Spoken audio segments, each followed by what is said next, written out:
always so excited to hear. She said you were going to elaborate, so what are you seeing right now? This looks like it could be rough. He needs to know about the Easter egg hunts. And unfortunately, guys, Maggie's exactly right. We do have the potential to see some of these stronger storms developing across the middle of the country, where they've already ramped up this morning. St. Louis, in and out of the thunderstorms. Dallas, more of the same. We've got Oklahoma City. And this stretches up into Ohio and Michigan as well. 10 million people already under flood alerts. You can see one little flash flood warning there across this region. More to come. This front stalls out through the day today, and that means repeated rounds of that heavy rain. So we'll still look at the flooding concerns, but the severe storms once again centered across parts of the plains, stretching from Texas to Illinois. By tomorrow, Easter, of course, that system emerges out of the central plains, and we are going to again look for the potential for some of these stronger storms. So here's the impacts that we're looking at today. 12 million people from basically Missouri stretching to Texas, and we are looking at that hail to be the main threat, winds as well as a couple of tornadoes too. Tomorrow for Sunday, we see an enhanced risk across parts of Missouri and Arkansas, but really pretty expansive. 11 million people included in this.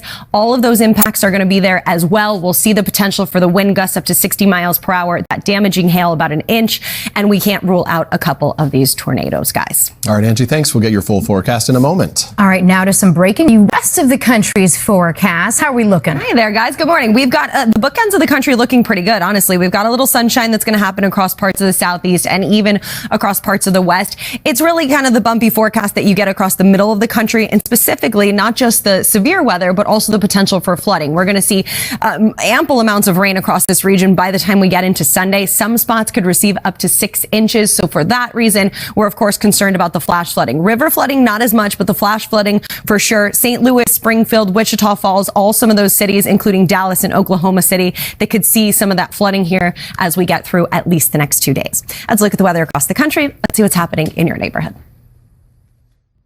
And that's a look at your forecast, guys. Thank you very much. Angie, thank you. Still to come here, everything you need to know to be ready for the real weather this holiday weekend. I know it's an important weekend for the Easter egg hunts, all the brunches and such. And we've got spring really doing its thing, guys. We've got some chilly conditions across parts of the west, and we've got really some welcomed warmth, I think, for parts of the northeast stretching down to the southeast. Today, we're headed to 85 degrees in New York City, 22 degrees above normal. So we're running way warm across much of this region. High 80s for Raleigh, for Memphis, for Alexandria. All of those locations going to see warmer than normal temperatures. But then you look back to the west, and we've got Denver checking in at 46 degrees. They were dealing with snow just yesterday. We've got the 50s for Wichita. Even across parts of New Mexico, temperatures running about 10 degrees below normal. As we look ahead to tomorrow, not quite as warm farther north across parts of the interior northeast, but still hanging on to the 70s in Baltimore. We've got the 80s on tap for Charlotte, and still cooler than normal across the Rockies. That's a look at the weather across the country. Let's see what's happening in your neighborhood. And that is a look at your forecast, guys. Angie Lassman, thank you very much. Just ahead right here, the Real ID driver's license deadline. It is. We are back with today's travel, and in less than 3 weeks, believe it or not, the way you fly is going to change a little bit, but this is a significant change. Starting on May 7th, your regular driver's license is no longer going to make the cut. You're going to need to have this new Real ID or other documents to get through security. So some states and municipal answers, especially for those who might not have gotten their real IDs yet. Okay, what exactly is a real ID? Right. And does everyone need to get it by May 17th, May 6th, I should say, or 7th? 7th. May 7th. Yes. Let me get the date right. May 7th is the deadline. Does everyone need it? Well, first off, look, if you have no act post 9/11, it's just basically stating that we needed another layer of verification for everybody that's, again, boarding a flight or heading into a federal building. Look, I know there are some, speaking from experience as someone who is still so I know there are long lines. I know that. Great question. So it's going to vary, or your current license for that proof of residency. So there's a lot of different things that you're able to use. A lease, a mortgage, make sure that you check with your state specific DMV as to what exactly is. No, figure out if you sort of need to benefit by this or not. But for those who didn't, and that deadline's fast approaching, as we noticed, does that mean you're just out of luck to fly, or can you bring something else to get you through security? Well, look, there are some alternatives. Right. You don't want to run the risk of getting caught up in security and missing your flight. So it's just, you're better attended, as well as if you have AAA, you can look to apply with one of their offices. So there are options out there. You just need to get on. And again, the deadline, May 7th. What a good day. So this is only going to go great for a lot of Americans. there. Katie, thank you. Appreciate it. What's coming up in Pop Start? Oh, so much to With your Pop Start and with Joe on a very special assignment this morning. More to come on that. Emily,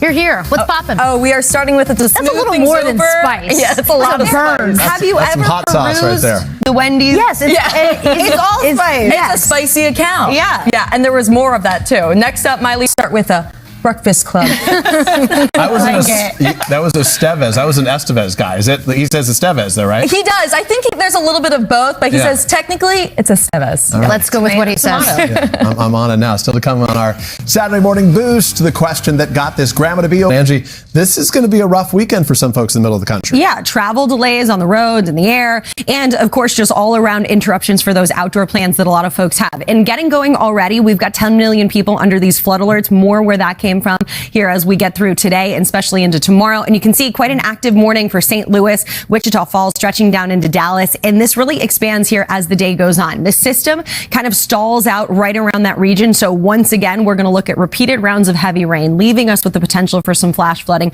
but also multiple days of severe storms. You can see tomorrow it stretches from the Midwest down to the south. Today, it's 12 million people that are at risk. The biggest threat is once again going to be hail, but of course can't rule out those wind gusts and a couple of tornadoes. It stretches from Missouri to Texas. Tomorrow shifts a little bit, still starts in parts of northern Texas and extends up into the Midwest. Springfield, Little Rock, St. Louis, all included in this. Kansas City as well. Wind gusts will be the main threat, but we've got all of those impacts on the table once again for 11 million people for our Easter forecast, guys. All right, Angie, thank you very much.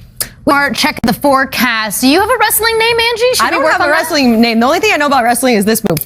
Boom. You know that one? My brother used to do that. Drop the hammer. Yeah, what's that called? I don't know. How about I stick to the weather? We've got rain across the middle of the country, but look how nice it is, guys, on the bookends. That's going to last through the day today. Mild out west, sunny across parts of the southeast. But look at your Easter forecast. We've got some good news. How about Flower Pot, Arizona? 71 degrees and sunny, my kind of forecast.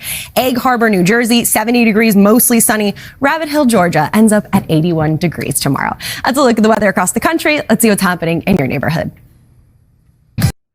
And that's a look at your forecast. Who needs a name when you've got moves like that? I was waiting for her to come off the top rope, couch, leg, arm.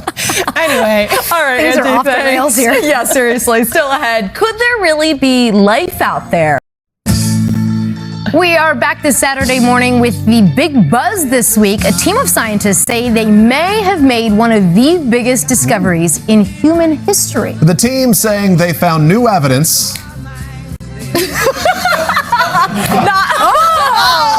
that life could exist beyond our own planet. It sounds like the beginning of a science fiction movie, but it might not mean there are aliens out there. NBC's Tom Costello explains. I tried. You're super into this story. I am. I'm a space girl. Send me out there. Okay. You heard that. Volunteer as tribute. We're going to be right back. I know, you need like a little X-File.